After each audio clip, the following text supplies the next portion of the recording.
Bismillahirrahmanirrahim. Assalamualaikum warahmatullahi wabarakatuh.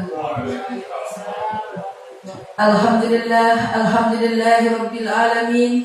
Assalatu wassalamu ala asrafil anbiya'i wal mursalin wa ala alihi wa sahbihi ajma'in. Qala Allah ta'ala fi kitabihil karim, la in syakartum la azidannakum wa la in kafartum inna 'adzabi lasyadid. Al-ayat wa ba'du. Yang pertama, marilah kita panjatkan puja dan puji syukur kehadirat Allah Subhanahu wa taala, yang mana pada hari ini beribu-ribu syukur kita panjatkan karena kita masih diberikan kesehatan sehingga bisa berkumpul bersama dalam kegiatan pengimbasan aksi nyata modul 1.4 budaya positif dengan tiada halangan suatu apapun. Salawat beserta salam, marilah kita bersama-sama kita sanjungkan kepada junjungan kita Nabi Agung Muhammad Sallallahu Alaihi Wasallam, yang tentunya akan kita nantikan syafaatnya di yaumil qiyamah. Amin. Bapak Kulindyo selaku Kepala Sekolah SDN Jodesan yang saya hormati, beserta Bapak Ibu Guru yang saya hormati pula. Hari ini adalah hari di mana teman kita, rekan sejawat kita akan mengadakan aksi nyata dalam kegiatan CGP Angkatan 9 Kabupaten Ponorogo, yaitu Ibu Nurul Dewi Damayanti. Kita harapkan kegiatan yang kita adakan hari ini akan memberikan manfaat yang banyak sekali, dan ilmu yang kita peroleh yang akan diimbaskan oleh Bu Nurul itu sangat bermanfaat untuk kita nantinya, dan bisa kita manfaatkan dalam kita melaksanakan pembelajaran sehari-hari. Dan harapan saya nanti Bu Nurul bisa melaksanakan apa-apa yang diperolehnya nanti dengan sebaik-baiknya. Dan untuk mengawali acara hari ini, marilah kita buka acara pada pagi hari ini dengan bacaan basmalah. Bismillahirrahmanirrahim. Dan untuk yang selanjutnya, kami mohon untuk Bapak Kepala Sekolah, Bapak Kulindyo, untuk memberikan sedikit arahan dan juga bimbingan kepada Bu Nurul untuk kegiatan selanjutnya. Waktu dan tempat kami persilahkan.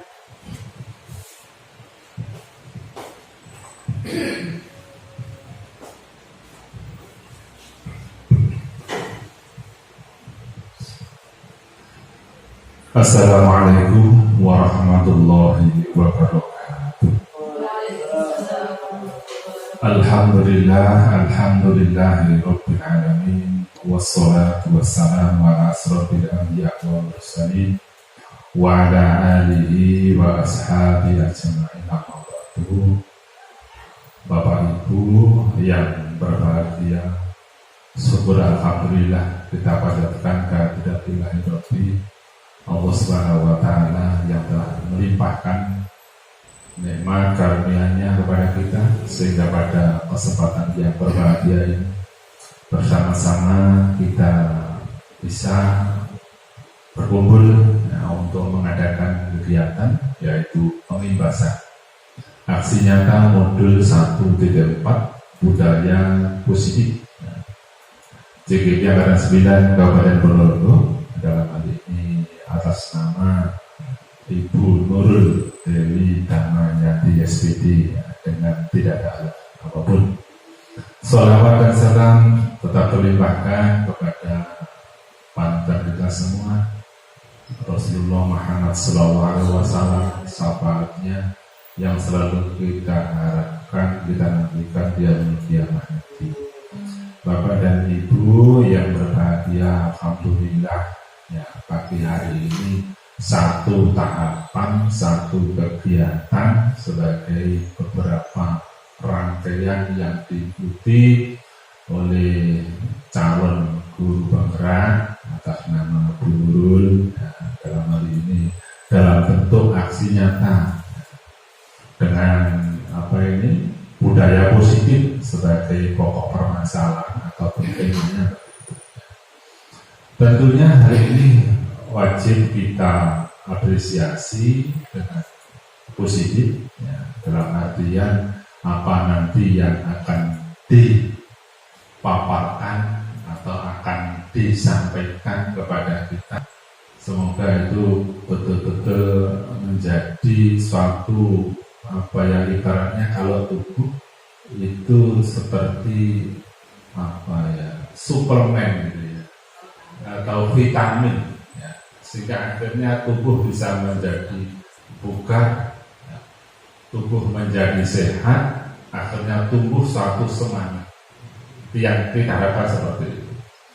Mengacu kepada pokok permasalahan atau temanya tentang budaya positif, sebenarnya ya, ketika kita melaksanakan tugas pokok dan fungsi kita dengan benar, disitulah nanti akan kita temukan ya, budaya-budaya positif. Ya. Intinya di situ. Kalau kita nyambut gaya benar, akan kita ketemukan ya, yang namanya budaya positif. Ya. Contoh, ya, di tembok depan sekolah sudah tertulis apa itu? Saya malu jika datang terlambat. Satu itu saja. Satu itu saja kita bisa melaksanakan. Oh, aku isi tekoku kaset. Itu sudah suatu budaya positif. Dan itu bisa kita kembangkan ke hal-hal yang lain. Saya malu titik. Misalkan Pak Agung, saya malu apa? Contohnya di samping datang terlambat, hal-hal yang negatif. Saya malu jika siswa saya tidak juara. Contoh saja ini. Kemudian saya malu jika administrasi saya tidak lengkap. Saya malu jika kelas saya amburadul, ya, kotor, tidak tertata, walaupun pengertiannya itu walaupun dengan sistem pendidikan sekarang tidak harus rapi dan sebagainya, tapi semuanya apa, tertata dengan baik. Ya. Yang lain apa lagi? Jadi malu yang negatif, malu yang negatif.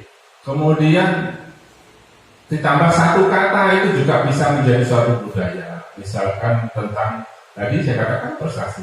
Saya malu jika siswa saya tidak berprestasi. Saya malu jika siswa saya tidak lulus dengan baik. Energi itulah yang harus selalu apa? Selalu kita bangun. Karena bagaimana caranya adalah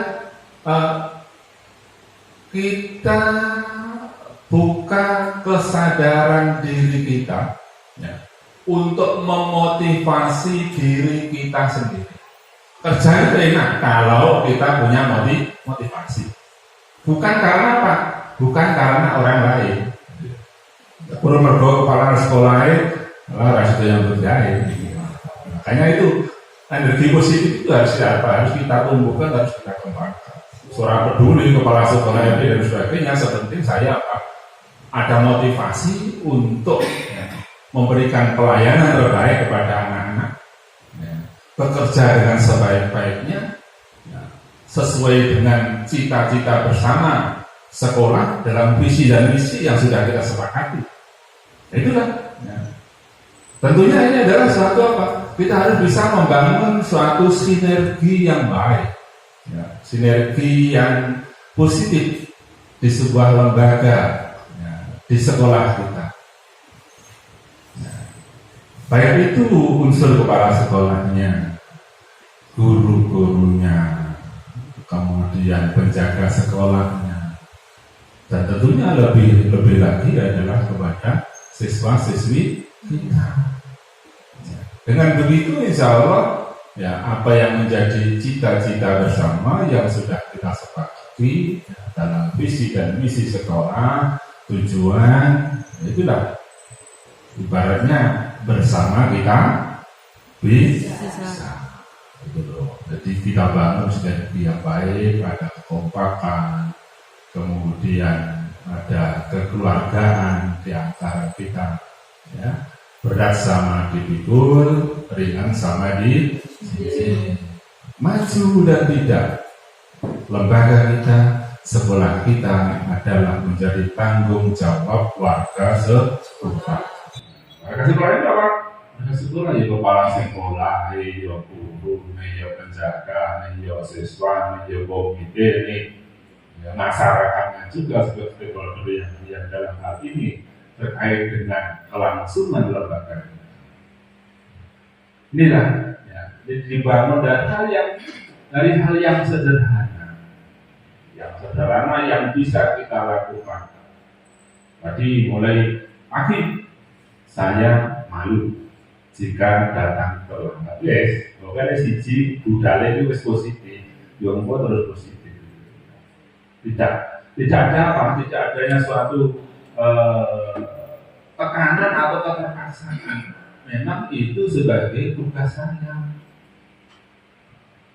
Jadi nyaman gitu ya. Aku sudah siap untuk melaksanakan tugas sesuai dengan tupoksi kita masing-masing.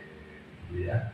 Saya selaku yang penanggung jawab, dengan selaku pelaksana di kelas yang langsung berinteraksi dengan anak-anak, bagaimana bisa mengkondisikan daripada anak-anak itu supaya sekolah itu bisa nyaman. Ibaratnya kalau indikatornya itu mudah, ya. Anak itu nyaman atau tidak. Ya. Kalau anak itu disuruh pulang ke rumah, ngirin pak, ngirin bu, nah itu salah satu anak itu nyaman di sekolah. Itu sampai yang apa? Mulai ngawasi jaminan, Pak. Ngawasi jaminan bola. Itu loh. Ini yang sederhana, tapi kita kadang enggak begitu apa. Gitu. Pokoknya bocah-bocah itu di sekolah tumbuhan kadang apa dijemput kayak wong tuane orang butuh. Itu kan berarti ada kenyamanan. Yang buat nyaman apa? Yang membuat nyaman adalah lingkungan ya, yang ada di sekolah. Di mana lingkungannya ya karena temannya, mungkin karena gurunya. Kalau sekolah apa? Mungkin karena gurunya, mungkin karena temannya, ya karena dengan temannya. Terus dulu apa? Terjadi satu keluargaan, komunikasi yang baik, sehingga sekolah ini ayam gitu. Inilah yang kita harapkan kondisi sekolah kita ya seperti itu. Ya, bocah itu nyaman, ya orang itu mulia, janganlah gurunya itu mulia, terbalik lagi kan begitu. Ini lagi kita bangun ya sinergi yang positif di antara kita bersama-sama. Ya, semua warga sekolah, ya kepala sekolah, ya guru, penjaga, siswa, ya, sehingga anak-anak itu betul-betul merasa nyaman, aman di sekolah, gitu, ya. Ibarat rumah sendiri.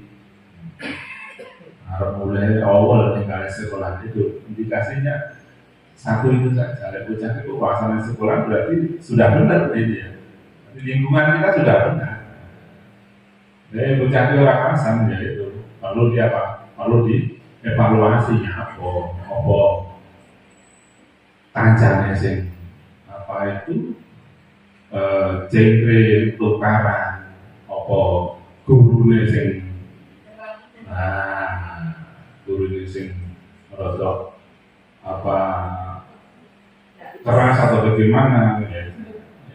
Jadi memang penting sekali bagaimana kita menjalin suatu keakraban dengan anak-anak ya, untuk menumbuhkan. Jadi apapun, ya, tidak hanya gurunya, ya, siswanya pun juga begitu. Bagaimana kita membangun suatu kesadaran diri, bagaimana anak itu termotivasi untuk lebih baik. Itulah paling berat kita di situ, menumbuhkan bagaimana anak itu secara kesadaran tumbuh motivasi untuk bisa berkembang, untuk bisa lebih maju. Itu tantangan kita bersama. Kalau sudah tumbuh kesadaran motivasi diri, kita enak. Tinggal apa? Tinggal mengarahkan saja. Mengarahkan saja.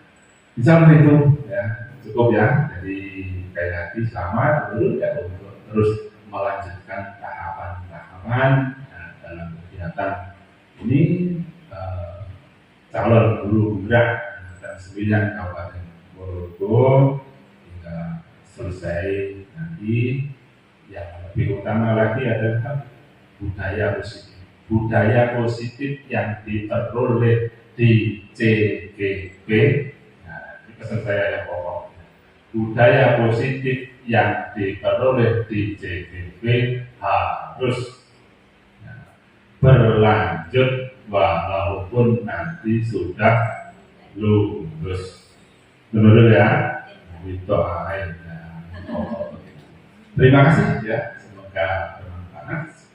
Selamat untuk mengikuti kegiatan pembebasan aksi nyata modul 1 P4 budaya positif atas nama Bu Nurul Dewi Damayanti SPD dari SDM Jurusan.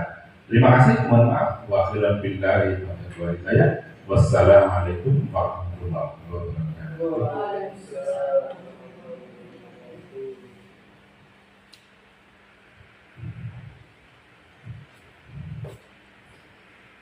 Terima kasih kami sampaikan kepada Bapak Kepala Sekolah.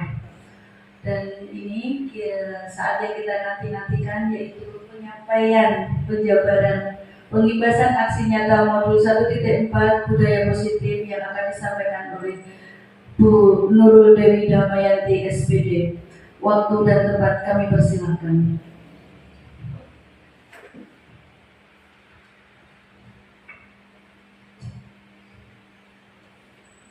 Baik, terima kasih atas waktunya.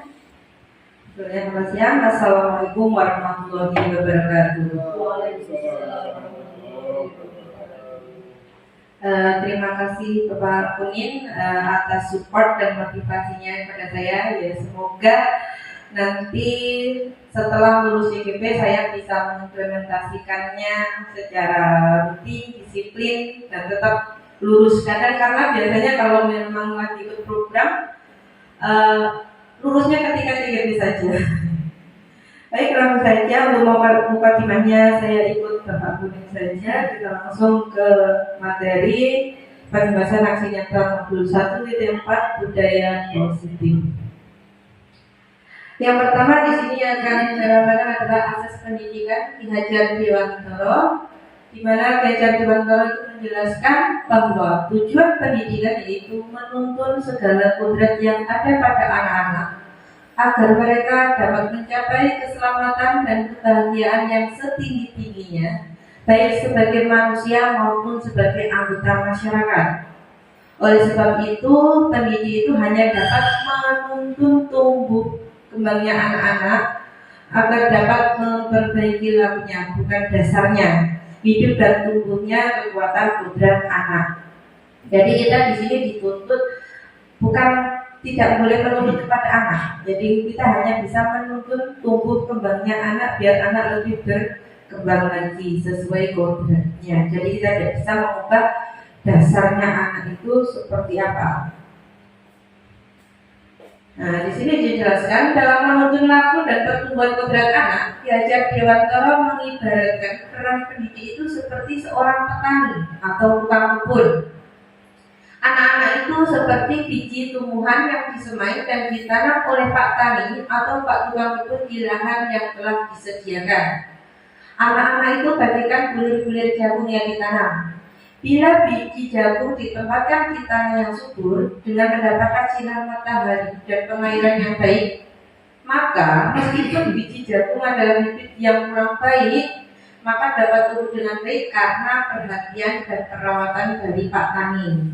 Demikian sebaliknya, meskipun biji jagung itu disemai adalah bibit yang berkualitas, namun tumbuh di lahan yang gersang dan tidak mendapatkan pengairan dan cahaya matahari serta tangan dingin dari Pak Tani, maka biji jagung itu mungkin tumbuh namun tidak akan optimal. Nah, di sini kita sebagai guru itu harusnya menuntut anak. Jadi kita tidak bisa menuntut anak yang ibaratnya tadi adalah biji jagung, kita tuntut untuk tumbuh menjadi padi. Itu kita paksakan seperti apapun, itu tidak akan bisa. Jadi kita hanya bisa menuntutnya agar lebih berkembang lebih baik lagi.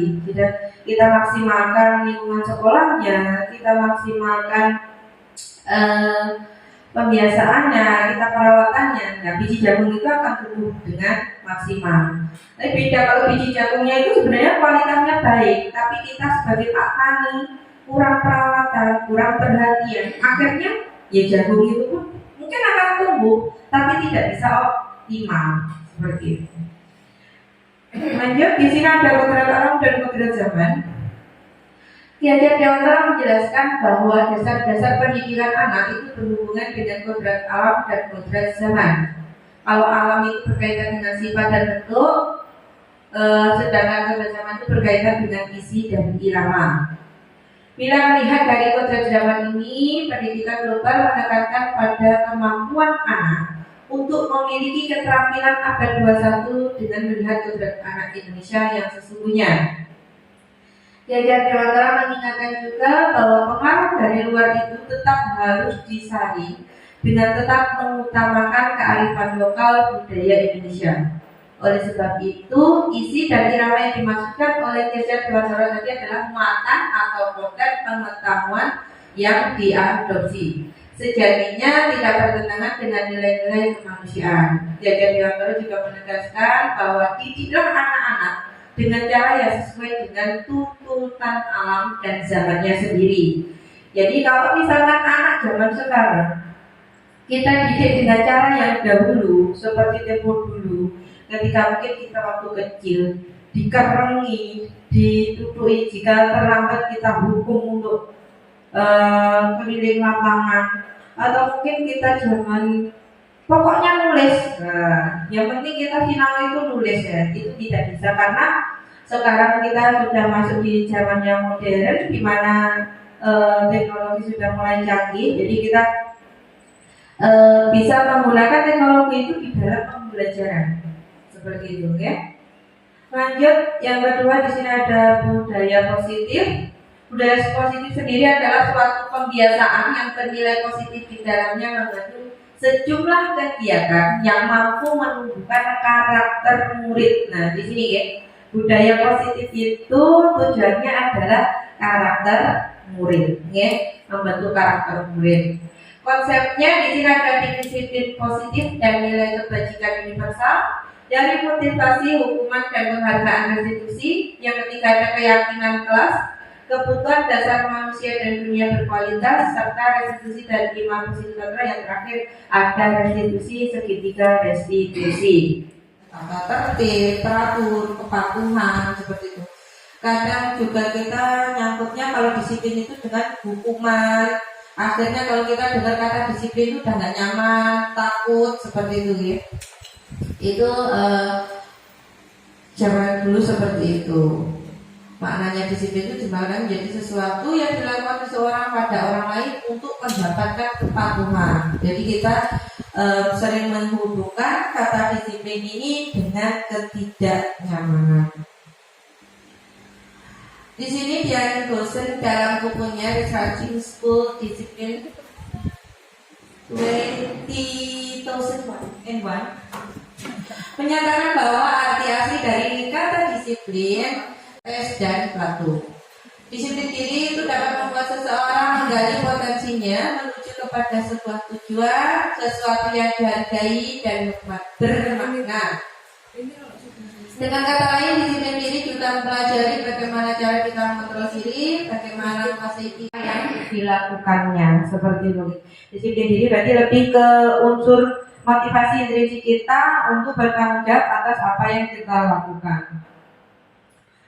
Yang kedua ada nilai-nilai kebajikan. Masih poin pertama ya tadi tentang makna disiplin dan nilai-nilai kebajikan. Ki Hajar Dewantara maupun Dian Gosen itu di mana kedua pakar pendidikan ini mengartikan disiplin itu sebagai bentuk kontrol diri, yaitu belajar untuk kontrol diri agar dapat mencapai suatu tujuan mulia. Tujuan mulia di sini mengacu pada nilai-nilai atau prinsip-prinsip mulia yang dianut seseorang. Kita namakan nilai-nilai ini sebagai nilai-nilai kebajikan yang universal. Nilai-nilai kebajikan universal itu berarti nilai-nilai kebajikan yang telah disepakati bersama, terlepas dari suku bangsa, agama, bahasa maupun latar belakangnya. Nilai di sini adalah paling besar dari sikap dan perilaku kita, atau nilai-nilai merupakan fondasi kita berperilaku. Jadi dasar kita untuk melakukan sesuatu itu adalah nilai-nilai kebajikan. Nah, kalau nilai-nilai kebajikan dulu ada, kalau zaman dulu seperti Bu 9 pilar itu kita menciptakan karakter. Nah, kalau sekarang lebih kepada profil pelajar Pancasila ini yang terdiri dari 6 dimensi, yaitu beriman, bertakwa kepada Tuhan Yang Maha Esa, berakhlak mulia, berkebinekaan global, bergotong royong, kreatif, benalar, kritis, dan mandiri. Ini adalah 6 dimensi dari profil pelajar Pancasila. Itulah termasuk dalam nilai-nilai kebajikan. Selanjutnya ada teori motivasi, hukuman, dan penghargaan serta restitusi. Di sini Dian Gosen dalam bukunya Resolusi 10 Disiplin menyatakan ada 3 motivasi perilaku manusia. Jadi ada 3 hal yang memotivasi manusia untuk melakukan sesuatu. Yang pertama untuk menghindari ketidaknyamanan atau hukuman. Yang kedua untuk mendapatkan imbalan atau penghargaan dari orang lain. Dan yang terakhir untuk menjadi orang yang mereka inginkan, menghargai diri sendiri dengan nilai-nilai yang mereka percaya. Jadi kenapa sih misalkan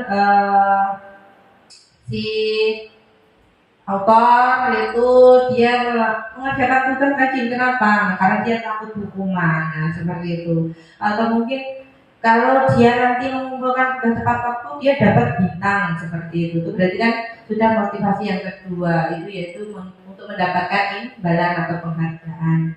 Sedangkan yang terakhir itu ada anak yang memang dia mengumpulkan karena memang dia merasa itu tanggung jawabnya. Itu adalah tugasnya. Berarti dia itu menghargai dirinya sendiri. Dia menghargainya dengan nilai-nilai yang mereka percaya. Bahwa itu misalkan, oh tugas itu tanggung jawab saya. Berarti itu ya saya yang harus lakukan, saya yang harus mengumpulkan. Di situ berarti masuk dalam kategori motivasi yang ketiga. Di sini kita membahas keyakinan kelas. Keyakinan kelas sendiri adalah nilai-nilai keselamatan atau kesehatan, yaitu nilai-nilai kebajikan universal yang disepakati secara tersurat lepas dari latar belakang suku, negara, bahasa maupun agama. Nah, di sini keyakinan kelas itu. Keyakinan kelas itu ada beberapa poin penting, yaitu bersifat lebih abstrak. Dia beda daripada peraturan. Kalau peraturan kan lebih rinci dan konkret, sedangkan keyakinan kelas itu dia bersifat lebih abstrak. Sedangkan yang kedua, keyakinan kelas itu berupa pernyataan-pernyataan universal karena dia lebih meluas. Makanya anak kadang tidak kurang memahami kalau kita tidak mengarahkan. Yang ketiga, ada pernyataan keyakinan kelas itu dibuat dalam bentuk positif. Nah, di sini kita ketika membuat keyakinan kelas, kita tidak menggunakan kata jangan, tidak boleh ataupun dilarang. Keyakinan kelas sebenarnya tidak terlalu banyak. Nah, sini tidak terlalu banyak itu gunanya apa? Supaya anak itu mudah mengingatnya dan mudah memahami. Warga kelas ya, termasuk juga kita sebagai guru juga seperti itu. Keyakinan kelas sebaiknya sesuatu yang dapat diterapkan di lingkungan tersebut. Selanjutnya, semua warga kelas hendaknya ikut berkontribusi dalam pembuatan keyakinan kelas lewat kegiatan curah pendapat. Yang terakhir, bersedia meninjau kembali keyakinan kelas dari waktu ke waktu. Nah, ini kalau keyakinan kelasnya berjalan dengan baik atau tidak, kita juga harus tetap meninjaunya dalam jangka periode tertentu. Di sini adalah contoh penyusunan keyakinan kelas di kelas saya. Pak Agung, volumenya bagaimana?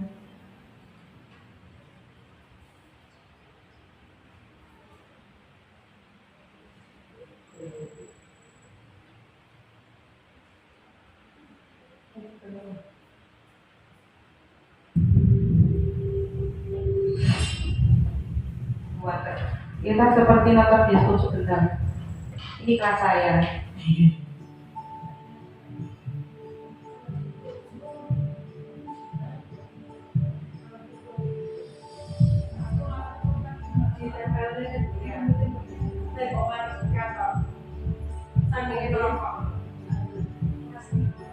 Di sini ada tahap yang pertama, saya menjelaskan makna dan tujuan pembuatan keyakinan kelas. Jadi jelas keyakinan kelas itu apa, tujuannya apa, itu kita jelaskan biar anak-anak juga paham. Ujuk-ujuk diajak keyakinan kelas apa nih, itu keyakinan kelas akan bertanya. Seperti itu. Di sini saya menyiapkan satu kertas tas turun itu.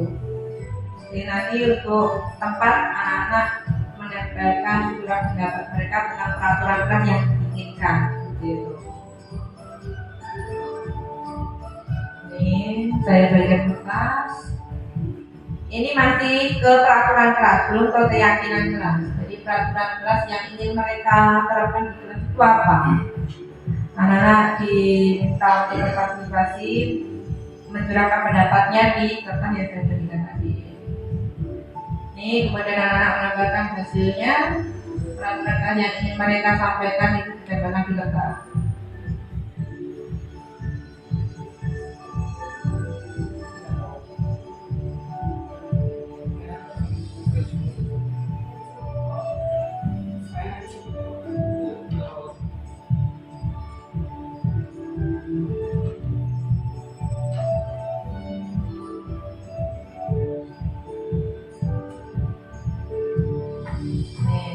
Dan siswa menyepakati peraturan kelas ini. Peraturan kelas yang kita inginkan yang mana? Misalkan si anak tulisnya berdoa dengan tertib, setuju apa tidak? Seperti itu. Tidak membuang sampah sembarangan, setuju apa tidak? Nah, itu nanti kita sampaikan. Jika ada yang sama, kita tumpuk jadi satu. Itu biar kita ingat nanti kalau misalkan mau membuat kalimat positifnya.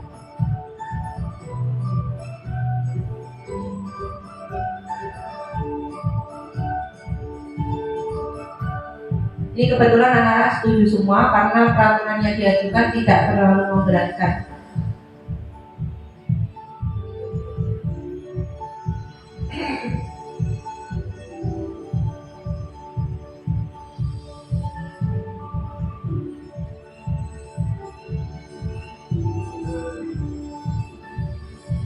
Ini selanjutnya menyusun kalimat positif dari peraturan-peraturan tadi. Misalkan tadi ada dilarang membuat sampah sembarangan, itu kita ganti jadi buanglah sampah pada tempatnya. Jadi kita tidak menggunakan kata jangan, dilarang dan tidak boleh, seperti itu. Terus tidak mengganggu temannya, berarti kan kita harus tertib ketika belajar, seperti itu. Ini kita membuka pada kalimat-kalimat itu menjadi kalimat yang lebih positif, gunanya untuk menumbuhkan aura positifnya anak, jadi nggak cenderung negatif.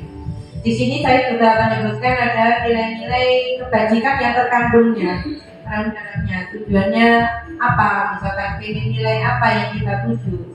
Seperti berdoa dengan tertib, berarti kan ada nilai bertakwa dan beriman kepada Tuhan Yang Maha Esa, seperti itu. Terus tidak menjelek-jelekkan teman, kemarin bersikap sopan dan santun, bersikap dan berperilaku yang santun. Terus itu nilainya kan menghormati orang lain, seperti itu.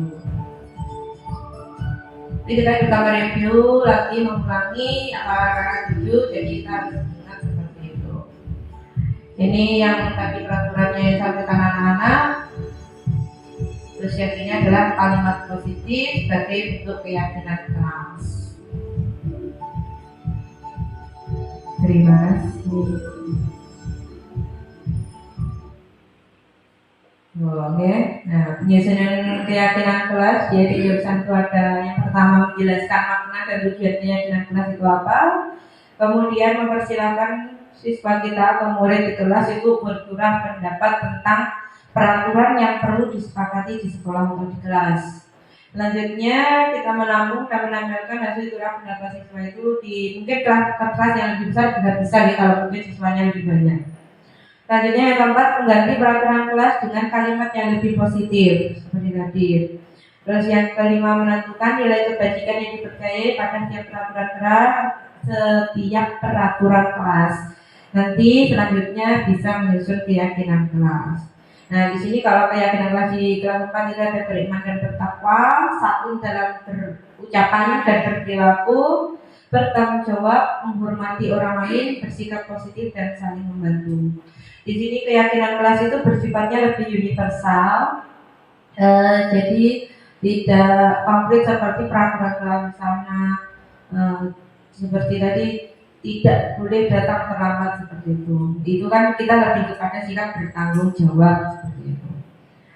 Nah, di sini kebutuhan dasar manusia selanjutnya ada kebutuhan dasar manusia itu ada 5, yaitu tentang bertahan hidup, kasih sayang dan rasa diterima, kebebasan, kesenangan dan penguasaan. Di sini adalah kebutuhan dasar yang harus dipenuhi oleh manusia. Contoh, kenapa ada seorang anak makan di kelas, kamu kenapa makan? Saya lapar, berarti kan dia untuk memenuhi kebutuhan hidupnya gitu. Dan lagi misalkan ada anak lari-lari di kelas itu, dikejar sama gurunya, dikejar. Kamu tuh kok kenapa sih lari-lari? Ya bu, ya guru tangkap saya. Nah itu kan berarti dia intinya sebenarnya pengen diperhatikan sama gurunya. Itu ada rasa kasih sayang yang ingin dia penuhi seperti itu. Selanjutnya yang ketiga ada kebebasan. Contoh anak bermulat, mulai di kelas kamu gitu. Kamu kenapa? Bosan, saya pengen volley di luar itu loh kan enak sama teman-teman. Nah itu berarti kan dia ada rasa kebebasan yang terkekang di situ. Dia pengen kebebasannya dipenuhi. Akhirnya dia nggak mau biar pengennya aku pengen keluar kayak gitu. Selanjutnya yang keempat itu ada kesenangan. Kesenangan itu ya lebih kepada hobi.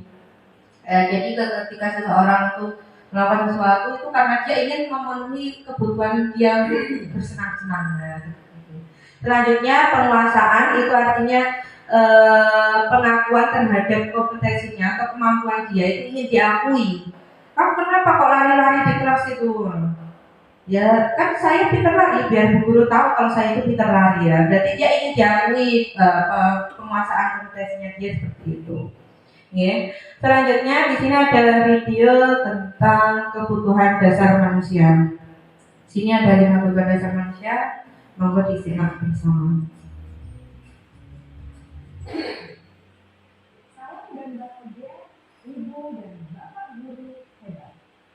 Untuk membangun budaya sekolah yang positif dengan lingkungan yang aman dan mendukung murid untuk menjadi pribadi yang berdaya, seimbang dan bahagia, salah satu upaya yang dapat dilakukan oleh guru adalah memahami kebutuhan dasar yang mendasari perilaku murid.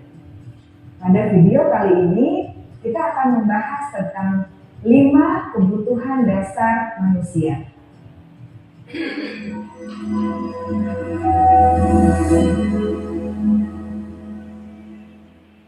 Ki Hajar Dewantara dalam salah satu kutipannya menyatakan, kita ambil contoh perbandingannya dengan hidup tumbuh-tumbuhan. Seorang petani dalam hakikatnya sama kewajibannya dengan seorang pendidik yang menanam padi misalnya. Hanya dapat menuntun tumbuhnya padi. Ia dapat memperbaiki kondisi tanah, memelihara tanaman padi, memberi pupuk dan air, membasmi ulat-ulat atau jamur-jamur yang mengganggu hidup tanaman padi, dan lain sebagainya. Ketika guru memahami kebutuhan apa yang mendasari perilaku murid, dan guru berusaha menuntun dan mendukung murid dalam memenuhi kebutuhannya secara positif, pada hakikatnya guru tersebut ibarat seorang petani yang sedang berusaha memahami kebutuhan masing-masing tanaman. Dan ia berusaha memenuhi kebutuhan tanaman tersebut agar dapat tumbuh dengan subur dan maksimal. Dr. William Glasser, seorang psikiater dari Amerika Serikat, menyatakan bahwa seluruh tindakan manusia memiliki tujuan tertentu. yaitu memenuhi kebutuhan dasarnya. Ketika kelima kebutuhan dasar telah terpenuhi secara memadai, maka murid akan tumbuh dengan seimbang dan bahagia. Sebaliknya, ketika kebutuhan dasar tidak terpenuhi dengan baik, maka seseorang akan mengalami emosi negatif seperti bosan, sedih, dan kecewa. Bahkan mereka dapat melakukan perbuatan yang bertentangan dengan nilai-nilai kebajikan atau melanggar peraturan. Dengan kata lain, perilaku buruk seseorang biasanya adalah respons dari kebutuhan yang tidak terpenuhi. Namun, mereka tidak tahu cara untuk menyampaikannya.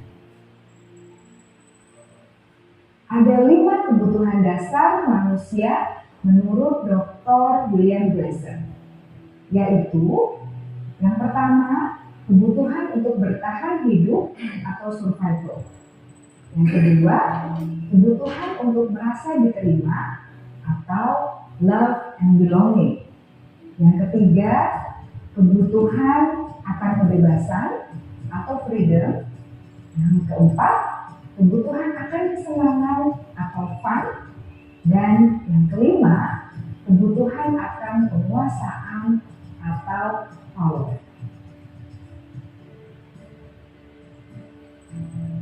Kebutuhan dasar yang pertama adalah kebutuhan yang bersifat fisiologis untuk bertahan hidup atau survival. Misalnya, kesehatan, rumah, dan makanan. Kebutuhan biologis sebagai bagian dari proses reproduksi termasuk kebutuhan untuk tetap bertahan hidup. Kebutuhan untuk merasa aman juga termasuk dalam kebutuhan ini.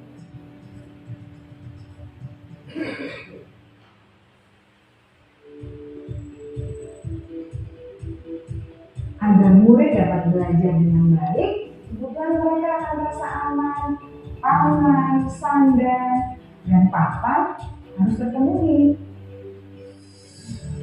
Bagaimana mungkin mereka dapat belajar dengan baik bila mereka datang ke sekolah dengan perut yang lapar atau bila rumah mereka kebanjiran?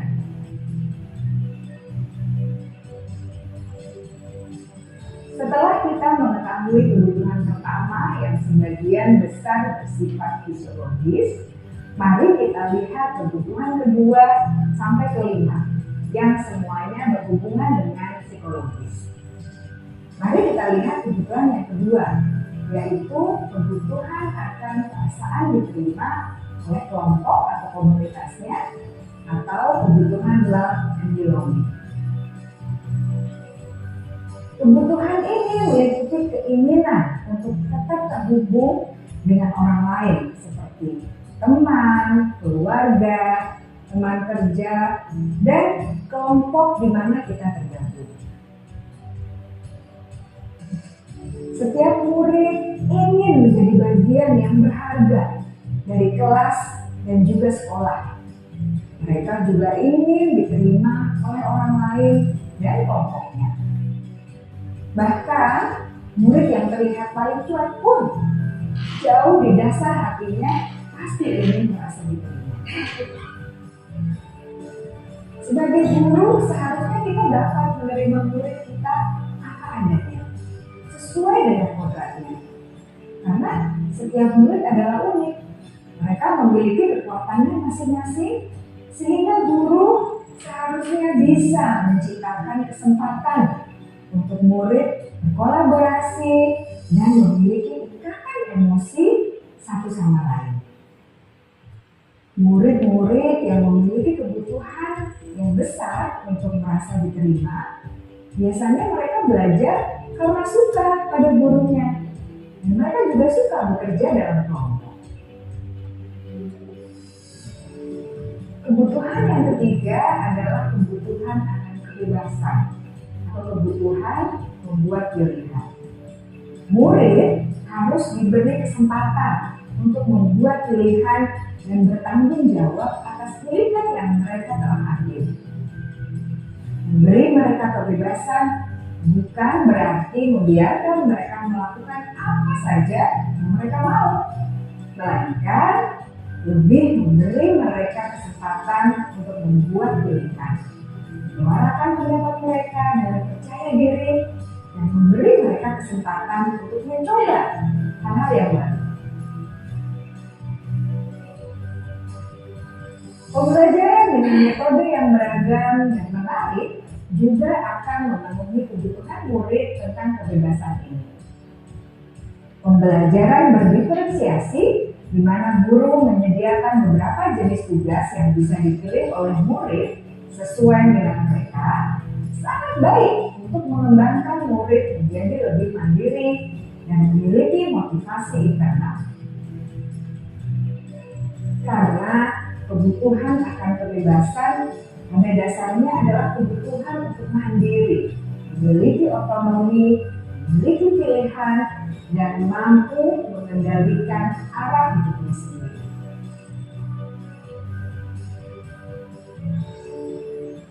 Kebutuhan yang keempat adalah kebutuhan akan kesenangan. Bayangkan Bapak Ibu, hidup tanpa rasa senang. Betapa menyedihkannya. Glasser menghubungkan kebutuhan akan kesenangan dengan belajar. Jangan sepelekan kebutuhan murid untuk merasa senang di kelas. Sebagai guru, jangan ragu-ragu untuk dengan sengaja memasukkan kegiatan yang menyenangkan dalam kelas. Murid-murid dengan kebutuhan dasar kesenangan yang tinggi ingin menikmati apa yang mereka lakukan. Mereka juga konsentrasi tinggi saat mengerjakan hal-hal yang disenangi.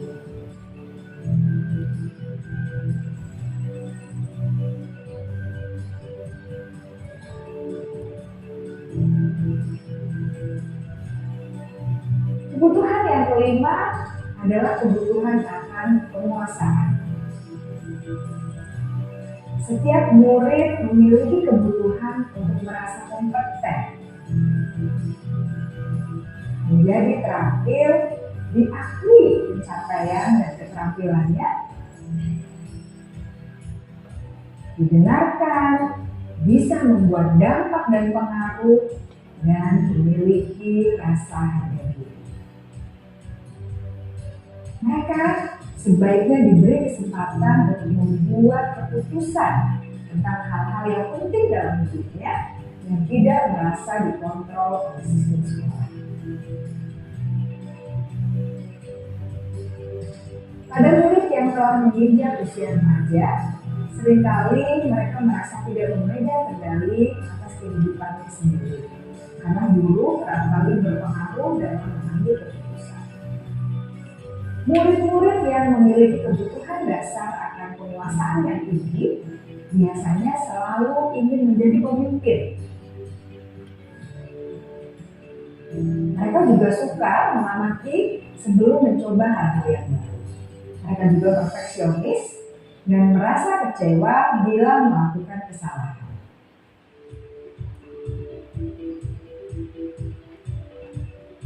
Ibu dan Bapak guru sangatlah penting bagi kita untuk mengetahui kebutuhan dasar murid-murid, agar kita memahami alasan dibalik sikap dan tingkah laku mereka.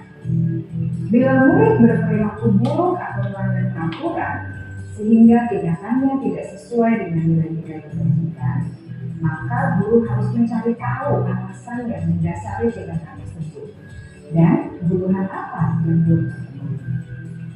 Melalui percakapan dengan guru dalam pendekatan disiplin positif, murid dapat diajak untuk bersikap reflektif dalam mengenali kebutuhan-kebutuhan yang berusaha mereka penuhi dan mendasari tindakan mereka. Jika guru mengabaikan perilaku buruk murid, maka perilaku tersebut akan berpengaruh pada suasana kelas yang kurang kondusif dan akan berpengaruh pada tujuan dari pendidikan itu sendiri. Ibu, Bapak guru hebat, mari kita menjadi guru yang lebih baik dengan memahami kebutuhan dasar murid-murid kita dan senantiasa membimbing mereka untuk menjadi pribadi yang berdaya, seimbang, dan bahagia. Salam dan bahagia, Ibu dan Bapak Guru hebat.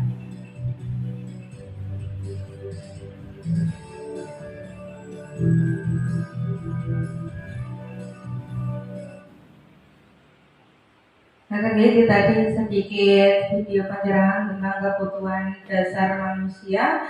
Ada 5 yang harus dipenuhi dan kita sebagai guru itu harus memenuhi kebutuhan dasar dari anak-anak itu. Kita harus bisa mengevaluasi si anak ini butuhnya apa. Nah, seperti itu. Itulah kita sebagai pendidik itu juga dituntut untuk memberikan metode pembelajaran, media pembelajaran yang beragam agar anak-anak itu terpenuhi kebutuhan belajarnya. Seperti itu, ya. Selanjutnya ada dunia berkualitas. Di sini ada yang, kalau saya senang sekali di sini, dunia berkualitas adalah tempat khusus yang ada di pikiran kita, tempat kita menyimpan gambaran-gambaran representasi diri dari semua yang kita inginkan. Biasanya ini berupa orang-orang yang kita sayangi atau kita cintai, atau mungkin hal-hal apa yang terkait dalam hidup kita, ataupun hal-hal yang membuat kita merasa bahagia. Seperti itu. Kemarin itu ada pertanyaan, sebutkan hal yang ada di pikiran Anda yang membuat Anda bahagia. Saya bilang makanan. Nah, saya kalau lihat makanan kan bahagia, seperti itu. Nah, itu ya ada beberapa macam mungkin kita mikirkan, oh saya kalau memikirkan si A itu jadi bahagia. Kalau saya mikirkan suami saya itu saya bahagia, ingat dompetnya gitu. Itu adalah contoh dunia berkualitas di dalam pikiran kita, ya. Seperti itu. Singkat saja. Selanjutnya ada hukuman, konsekuensi, dan restitusi. Di sini ternyata hukuman dan konsekuensi itu berbeda. Kalau mungkin dulu kita memahami ya hukuman ya konsekuensi itu sama gitu. Ternyata kalau hukuman itu berbeda. Di sini ada kolom-kolom tentang hukuman, konsekuensi, dan restitusi. Di sini kalau hukuman itu cenderung menciptakan identitas yang gagal. Kenapa? Karena kalau hukuman itu lebih dari kita sepihak, terus gak ada manfaatnya. Kadang cuman malah bikin si korban itu merasa insecure, merasa oh saya ini ternyata lemah, saya ini adalah orang yang gagal, seperti itu. Dan kalau konsekuensi itu adalah sudah disepakati antara dua pihak, seperti itu. Kalau restitusi ini timbul dari si anak. Misalkan si Ferdi memecahkan kaca di kelas, terus selanjutnya apa? Yang kamu mau lakukan apa? Bagaimana ini? Karena ada kaca yang pecah, bagaimana sih kamu? Itu adalah contoh misalkan si Ferdi, oh ya Bu, saya akan menabung menyisihkan uang jajan saya untuk menggantikan beli kaca. Berarti itu si Ferdi itu sudah mencoba untuk melakukan restitusi karena dia bertanggung jawab atas dirinya sendiri dan berusaha menyelesaikan masalah yang ada. Nah, dalam restitusi ini kita ada 5 posisi kontrol. Yang pertama yaitu sebagai penghukum. Biasanya itu cenderung keras, terus biasanya kalau orang menghukum itu tangannya begini, walang kerik, apa namanya, berkaca pinggang, kaca pinggang ya, seperti itu. Nah, patuhi aturan saya atau awas kamu nanti ya, seperti itu. Atau kalau biasanya ada bentakan-bentakannya. Kamu itu selalu saja salah. Nah, itu adalah ciri-ciri orang yang biasanya berada di posisi kontrol sebagai seorang penghukum. Yang kedua ada pembuat orang merasa bersalah. Di sini dulu saya sering melakukan ini. Gimana? Kamu kok seperti itu? Kan ibu jadi kecewa. Nanti kalau bu guru dimarahi sama bapak kepala sekolah gimana? Nah, itu adalah contoh kita sebagai seorang pembuat merasa bersalah. Di sini biasanya sebenarnya nadanya lembut. Tapi kalau kita sudah seperti itu artinya kita membuat orang lain tuh gagal. Berarti kamu adalah berarti saya ini sudah gagal, saya sudah mengecewakan ibu guru, saya sudah mengecewakan bapak guru, seperti itu. Selanjutnya yang ketiga ini ada posisi kita sebagai teman. Ayo dibantu ya, please demi ibu guru kayak gitu. Atau ya sudah tidak apa-apa, nanti ibu bantu bereskan ya. Bergaya teman itu bagus sebenarnya karena hubungan kita jadi lebih dekat kepada siswa. Tapi ini ada tapinya. Jika suatu saat misalkan kita nggak bisa membantu karena anak itu benar-benar salah, akhirnya akan merasa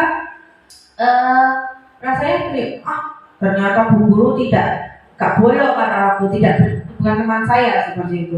Atau mungkin anak cenderung begini, misalkan kaki saya aja, dia suka sama saya, lalu masuk Bu Anis.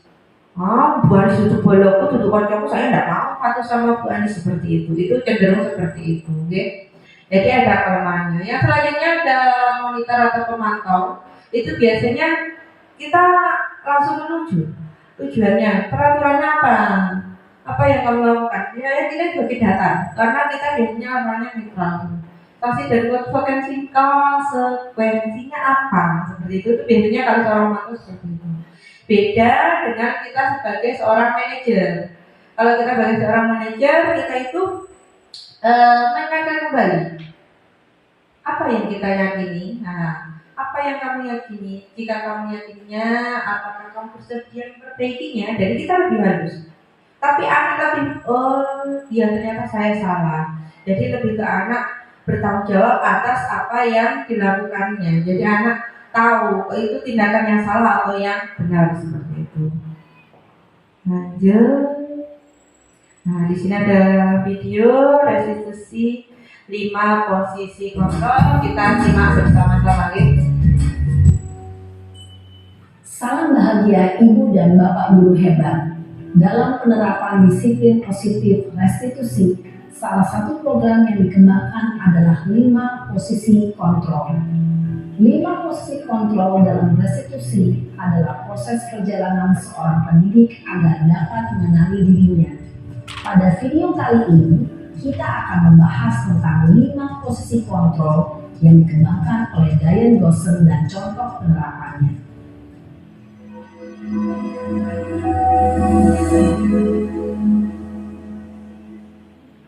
5 posisi kontrol itu adalah 1.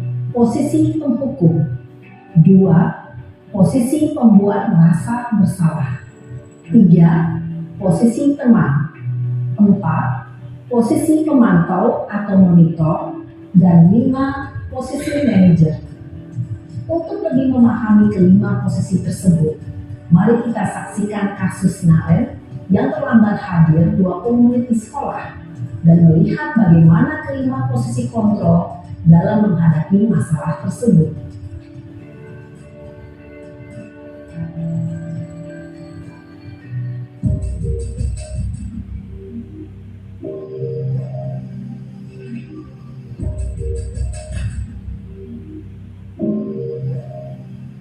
Naren, sini kamu. Selamat pagi, Bu. Selalu terlambat. Kamu deh, pasti terlambat. Maaf, Bu. Saya Apa? Apa coba? Alasan kamu apa lagi? Kapan sih kamu tidak terlambat? Malas sekali ya kamu jadi anak. saya Dasar pemalas. Gak kapok-kapok sih kamu. Sudah berapa kali terlambat? Sana, kamu keliling lapangan basket 2 kali. kenapa saya harus keliling lapangan basket, Bu? Kenapa? Kamu melawan ibu. Berani-beraninya jawab. Sudah terlambat, masih berani jawab pula.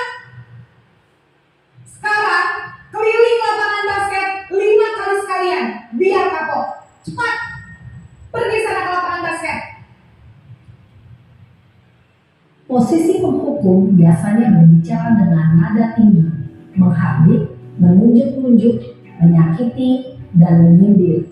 Hukuman bisa berupa fisik maupun psikis. Ibu dan Bapak Guru hebat. Dampak yang terjadi pada murid ketika guru berada pada posisi penghukum adalah murid cenderung akan memberontak, bahkan menyimpan dendam.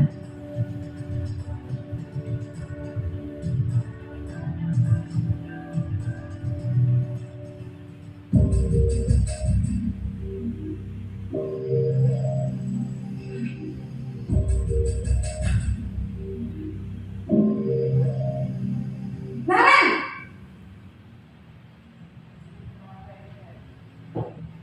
Selamat pagi, Bu. Naren. Kamu kenapa terlambat lagi, nak? Ya Tuhan,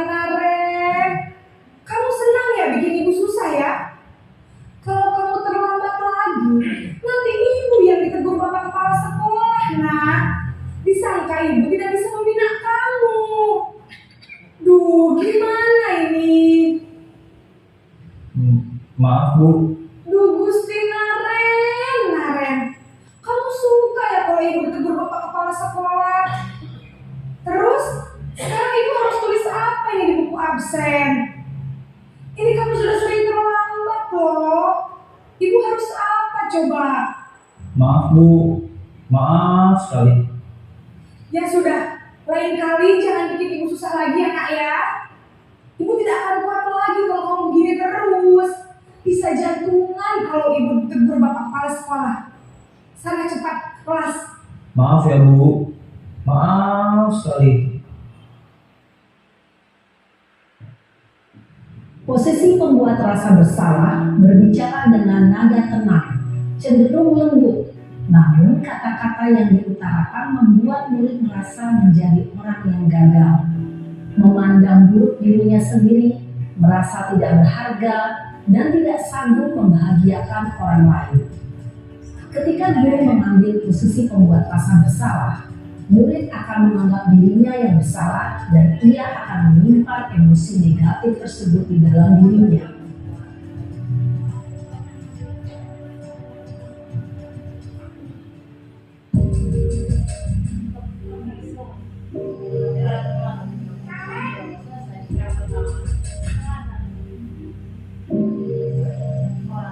Naren,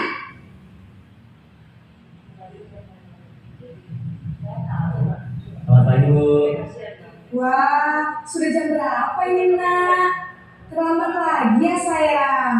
Iya Bu. Habis ibu saya lupa bangunkan saya Bu. Kamu malah menyalahkan ibu kamu. Kamu bukannya anak yang larinya paling kencang. Kok terlambat sih? Iya Bu. Saya memang terlambat bangun tadi. Jadi biarpun saya lari kencang, tetap gak kencang Bu. Ya sudah sana. Nanti lain kali larinya lebih kencang lagi ya. Biar gak terlambat lagi. Bikin seneng ibu. Demi ibu. Bisa kan? Bisa lah Bu. Ya sudah sana masuk kelas. Ibu beresin urusan absen kamu. Kamu ini ada-ada saja. Dalam posisi teman, guru berbicara dengan nada suara ramah, akrab, cenderung bersenda gurau untuk menjaga suasana tetap santai. Murid akan merasa senang, aman, dan akrab dengan guru. Identitas yang tercipta adalah identitas sukses atau berhasil. Namun, perlu diingat, karena ini masih dorongan eksternal, maka ada faktor ketergantungan dari murid kepada orang tertentu.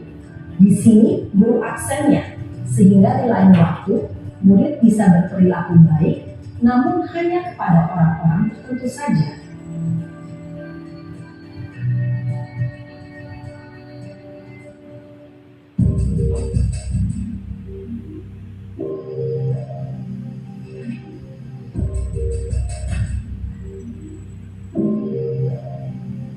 Naren!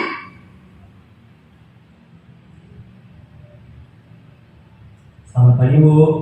Naren, apa peraturan sekolah kita tentang jam berapa kita harus masuk sekolah, nak? Kita harus di sekolah jam 7 Bu. Iya betul, sekarang sudah jam 7.20. Naren sudah tahu konsekuensinya jika terlambat hadir. Paham Bu. Saya harus tinggal kelas pas jam istirahat selama 20 menit. Iya benar, konsekuensinya demikian. Jadi nanti jam 9.30 pas istirahat, kamu harus tinggal di kelas, kerjakan tugas tambahan untuk ketertinggalan kamu, ya? Baik Bu. Posisi pemantau mengandalkan penghitungan atau data untuk mengontrol murid. Guru mengarahkan murid berdasarkan peraturan dan konsekuensi. Seorang pemantau menunjukkan bahasa tubuh dan ekspresi wajah yang datar dan cenderung formal.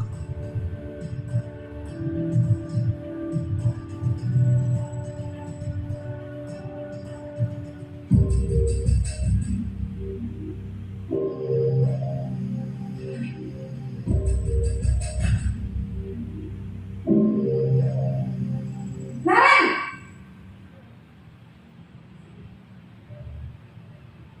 Selamat pagi Bu. Selamat pagi Naren. Maaf Bu, saya terlambat. Iya, sekolah masuknya jam 7, sekarang sudah jam 7.20. Jadi sekarang bagaimana ini Naren? Maaf Bu, saya lupa setel alarm saya semalam. Baiklah, menurut kamu, keyakinan sekolah yang mana yang perlu kamu tingkatkan? Menghargai diri sendiri dan orang lain mungkin ya Bu. Setuju. Jadi, apakah Naren meyakini prinsip saling menghormati tersebut? Iya Bu, saya meyakininya. Apakah Naren bersedia memperbaiki masalah keterlambatan ini? Bersedia Bu. Bagaimana kamu akan memperbaiki masalah keterlambatan ini? Saya akan coba untuk tidak lupa menyetel alarm saya Bu. Baik, kalau Naren lupa menyetel alarm di rumah, ada orang yang kira-kira bisa bantu mengingatkan tidak? Ada Bu, kata saya, Kak Emma. Ada lagi selain Kak Emma? Selain Kak Emma, ada ibu saya. Baik, jadi yang mengingatkan Naren adalah Kak Emma dan ibu kamu ya? Kira-kira akan mulai setel alarm kapan nih Naren? Setelah pulang sekolah, Bapak Ibu segera bisa saya lakukan. sambil diunduh ya minumannya. Jadi Naren akan setel alarm untuk bangun besok pagi dan akan diingatkan oleh kakak dan ibunda Naren ya. Ada lagi yang mungkin perlu dilakukan Naren agar tidak terlambat bangun lagi. Tidak ada Bu. Baik Naren, terima kasih untuk kerjasama kamu. Sekarang kamu perlu kembali ke kelas untuk belajar. Baik Bu, terima kasih. Posisi manajer adalah posisi kontrol yang disarankan untuk membimbing murid memiliki sikap disiplin yang positif, yaitu murid yang mandiri, bertanggung jawab, dan dapat memecahkan masalah. Tujuan dari posisi ini adalah agar murid dapat berefleksi atas tindakannya. Guru akan dengan tulus memberikan pertanyaan-pertanyaan bermakna, sehingga membuat murid dapat belajar dari kesalahannya dan mencari sebuah solusi untuk menyelesaikannya. Ibu dan Bapak guru hebat, setelah mengamati adegan kelima posisi kontrol tadi, kira-kira posisi mana yang paling ideal? Posisi mana yang dapat menunjang motivasi intrinsik murid? Ya, tentu posisi manajer. Posisi ini memang posisi ideal yang ingin dituju setiap pendidik. Pada posisi inilah, guru dapat menerapkan disiplin positif yang berpihak pada murid, yang memerdekakan murid. Perjalanan seorang pendidik tentunya tidak mudah untuk sampai pada posisi seorang manajer. Namun, tujuan kita pasti, yaitu menciptakan murid-murid yang mandiri, merdeka, dan bertanggung jawab. Semoga penggambaran 5 posisi kontrol yang telah diperlihatkan ini dapat menjadi ajang refleksi bagi kita semua, agar dapat terus mengasah dan menerapkan disiplin positif yang memerdekakan murid. Mari terus berlatih dan bersemangat. Selamat menerapkan. Salam dan bahagia Ibu dan Bapak guru hebat.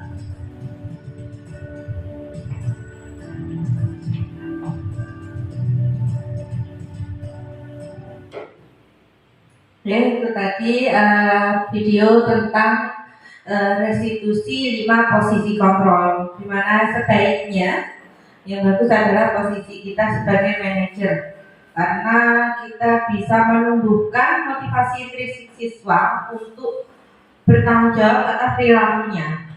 Jadi kita tidak perlu menghukum, tidak perlu memantau anak untuk konsekuensinya seperti apa.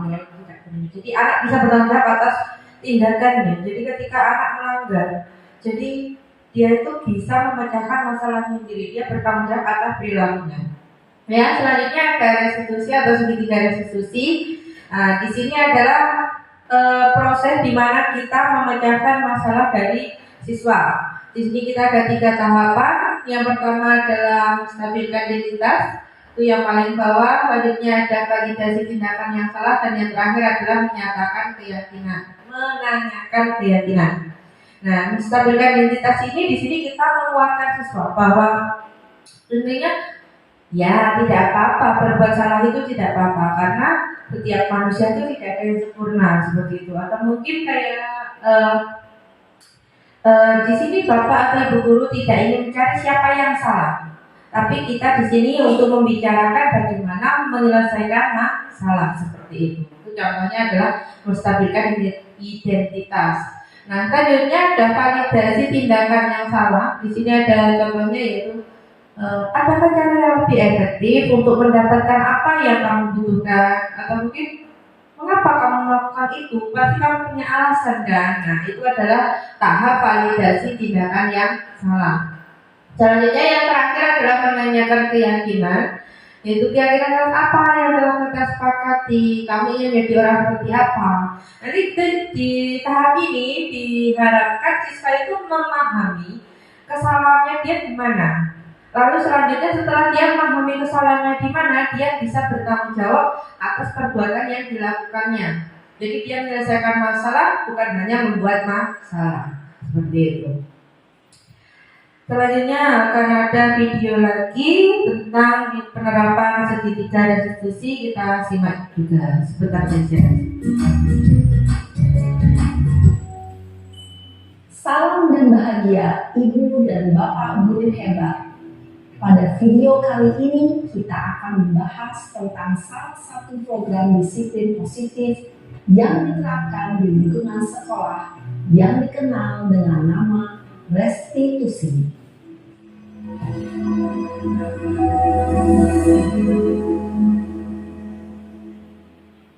Restitusi dikembangkan oleh pakar pendidikan Diane Gosson, berlandaskan pada teori kontrol Dr. William Glasser.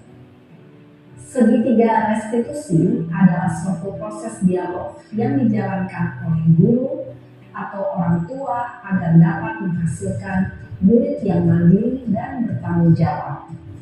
Pada saat guru di posisi manajer, aspek yang dikembangkan pada murid adalah motivasi intrinsik, sehingga penanaman nilai-nilai kebajikan dapat tumbuh dan berkembang menjadi suatu kebiasaan positif yang akhirnya membentuk karakter murid.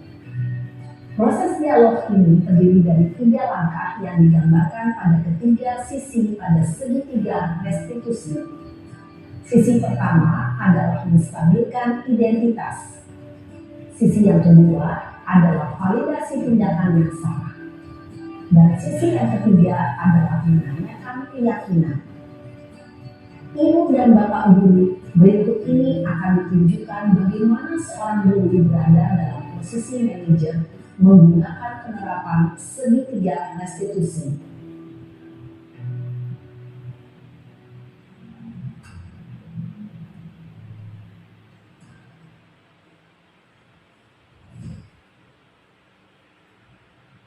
Siang Sarah. Siang, Pak. Sudah lama nggak ketemu Sarah? Kenapa hari ini ada di sini?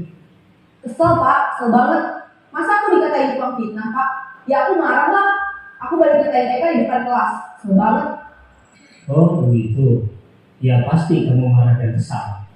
Bapak juga akan marah apabila ada yang menuduh Bapak seperti itu. Kemudian pada saat itu kamu mau melakukan apa? Ya saya langsung ngatain Eka lah, Pak. Kesel banget. Saya bentak-bentak dia depan teman-teman lain. Oh begitu. Pasti kamu melakukan seperti itu karena suatu alasan tertentu kan? Iyalah, masa saya diam saja, Pak? Ya saya bela diri lah. Masa saya dituduh tukang fitnah? Ya wajar lah. Mempertahankan harga diri itu sesuatu yang penting buat kamu. Untung kamu tidak bertindak lebih gegabah lagi. Hanya membentak-bentak. Iya, Pak. Untung saya masih bersabar dan hanya membentak saja. Sudah gemes padahal. Saya pasti bela diri lah. Ya pasti ya. Tapi kamu memilih untuk tetap bertahan dan bersabar. Kamu memilih untuk tidak berbuat lebih parah lagi kan? Iya. Nah, sekarang coba kita lihat lagi. Tindakan kamu yang bentak-bentak Eka di kelas. Tindakan kamu itu kira-kira sesuai dengan keyakinan kelas atau prinsip kamu tidak? Enggak lah, Pak. Capek, Pak, jadi pemarah. Jadi keyakinan atau prinsip mana yang kurang sesuai dengan keinginan kamu? Ya, saya sebenarnya sangat menghargai orang lain. Mungkin saat itu saya menjadi emosi, jadi tidak menentukan sikap itu. Kamu meyakini tidak? Menghargai orang lain itu penting buat kamu. Yakin lah, Pak. Iya, setuju. kita harus saling menghargai. Namun ada juga keyakinan yang kita sepakati yang perlu kita jalankan apabila kita sedang marah, kan? Ya, saya bisa lebih proaktif, mulai dengan diri sendiri. Saya bisa jadi lebih sabar, mengambil waktu jeda untuk berpikir mau apa selanjutnya. Kira-kira kamu bersedia memperbaiki masalah ini tidak? Bersedia, Pak. Kalau kamu memperbaiki masalah ini, kamu akan menjadi orang seperti apa? Saya akan menjadi orang yang bertanggung jawab kali ya, Pak. Dan senantiasa proaktif. Ya, menurut kamu bagaimana rasanya menjadi orang seperti itu? Ya nyaman lah, bangga bisa bersabar dan menahan diri. Baiklah kalau begitu. Yuk kita pikirkan bagaimana memperbaiki masalah ini.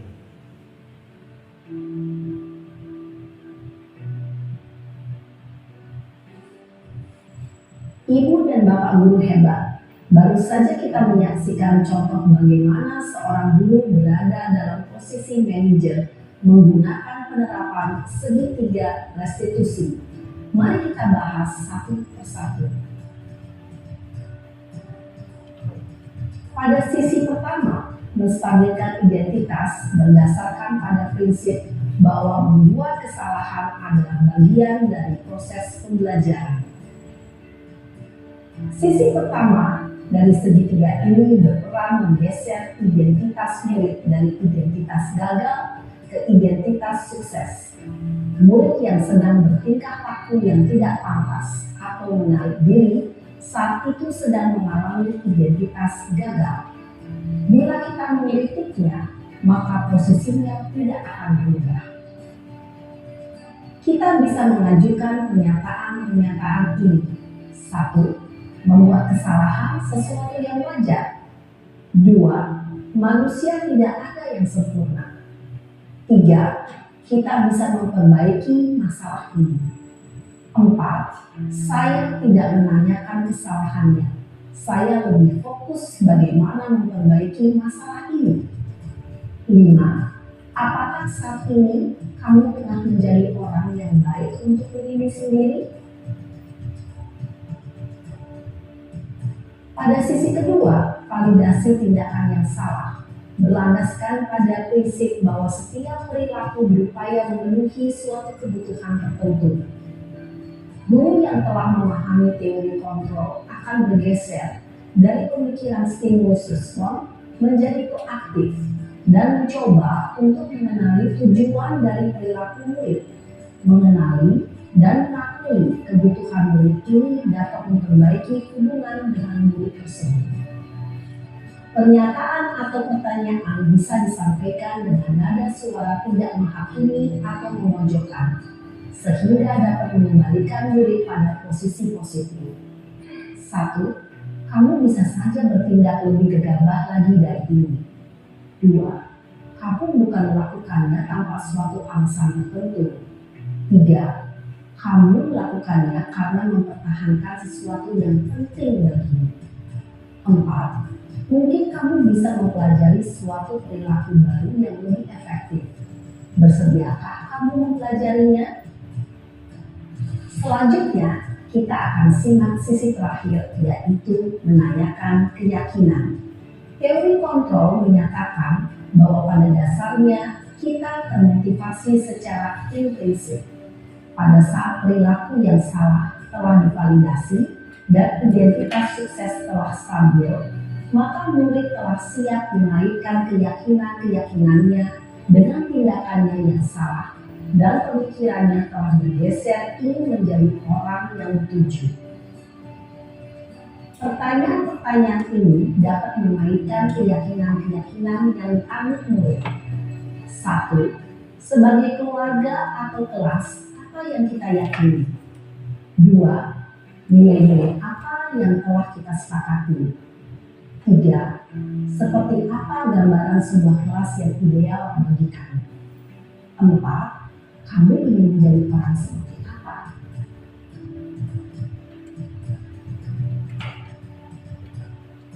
Dalam menerapkan segitiga restitusi, perlu diperhatikan beberapa hal, yaitu 1. Perilaku yang salah perlu dikaitkan dengan nilai-nilai atau keyakinan-keyakinan yang telah disepakati atau dituju. 2. Kesediaan orang yang melakukan kesalahan untuk memperbaiki masalah. 3. Pemecahan masalah sebisa mungkin relevan atau memiliki hubungan dengan masalah yang ada. 4. Usaha. Perlu adanya suatu usaha perbaikan dari pihak yang berbuat kesalahan. 5. Waktu.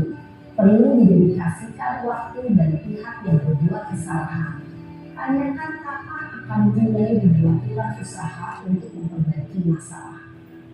Dengan memahami struktur penerapan segitiga restitusi, diharapkan guru dapat menerapkan posisinya sebagai manajer dengan mengajukan pertanyaan-pertanyaan bermakna yang dapat membuat murid menjadi lebih percaya diri, bertanggung jawab, dan mandiri.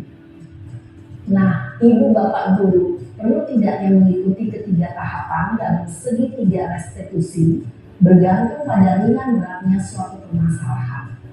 Misalnya, bila permasalahan tersebut ringan, maka tidak perlu dijalankan secara berurutan. Bahkan bisa semudah menanyakan apa keyakinan yang kita sepakati.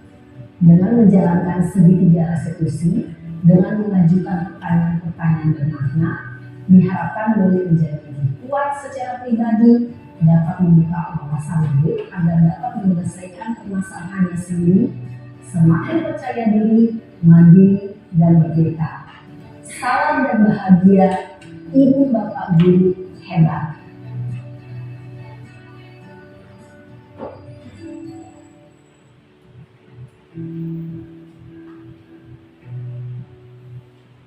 Ya, itu tadi adalah sedikit video tentang restitusi 5 posisi kontrol keliru. Segitiga restitusi ini judulnya, keliru judulnya. Mohon maaf ya. Segitiga restitusi itu tadi adalah tujuannya membentuk siswa yang lebih percaya diri, mandiri, dan bertanggung jawab. Itulah kenapa tadi di awal ketika kita membuat keyakinan kelas, kita perlu mengajak siswa untuk berkontribusi, menyuarakan pendapatnya. Biar apa? Biar anak juga menyadari tanggung jawabnya. Oh, ini adalah kesepakatan keyakinan kelas kita yang kita yakini bersama. Jadi kalau anak sampai melanggarnya atau mungkin melakukan kesalahan atas nilai-nilai itu, dia akan merasa, oh ternyata saya salah gitu. Jadi mana tanggung jawabnya ya? Anak akan berusaha menciptakan suatu solusi untuk menangani masalah tersebut. Ya. Selanjutnya ya, demikianlah penjelasan mengenai restitusi sebagai upaya-upaya yang dapat dilakukan untuk membangun budaya positif di sekolah. Tentunya untuk mewujudkan hal ini membutuhkan proses yang tidak bisa dilakukan dalam waktu yang singkat. Selain itu, proses ini juga membutuhkan keterlibatan semua pemangku kepentingan di sekolahnya. Jadi dari awal tadi kita belajar dari pemikiran Ki Hajar Dewantara, kita diharapkan bisa memberikan pembelajaran yang bisa menuntun anak. Terus selanjutnya kita dikenakan dengan teori hukuman, konsekuensi, dan restitusi. Di situ juga kita diharapkan setelah kita bisa menciptakan budaya positif. Jadi ketika ada masalah kita bisa menyelesaikannya. Dan anak ketika menghadapi masalah, anak juga bisa secara percaya diri, mandiri, dan bertanggung jawab untuk menyelesaikan masalah yang dihadapinya. Ya, salam dan bahagia. Terima kasih dari saya. Mohon maaf jika ada kata-kata yang kurang berkenan, kata-kata dan perilaku tentunya. Jika ada yang kurang berkenan, saya mohon maaf. Karena saya sendiri hanya manusia biasa. Saya di sini tidak lebih pintar dari jenengan, saya hanya lebih tahu lebih dulu daripada jenengan. Di sini kita hanya sharing. Jadi semoga apa yang saya lakukan pembahasan ini adalah bermanfaat bagi jenengan semua, bagi kita semua. Saya juga semoga kita bisa mengimplementasikannya. Dan saya harapkan semoga nanti akan ada teman-teman guru lain yang bisa ikut guru penggerak Banis. Semangat ya, semoga nanti bisa mengikuti Pak Akun juga bisa masih seger itu, masih bisa mengikuti ya. Karena masa tak kalah sama Buani baca bisa ya kan, seperti itu. Jadi terima kasih, sekian dari saya. Wassalamualaikum warahmatullahi wabarakatuh. Waktu saya kembalikan kepada moderator.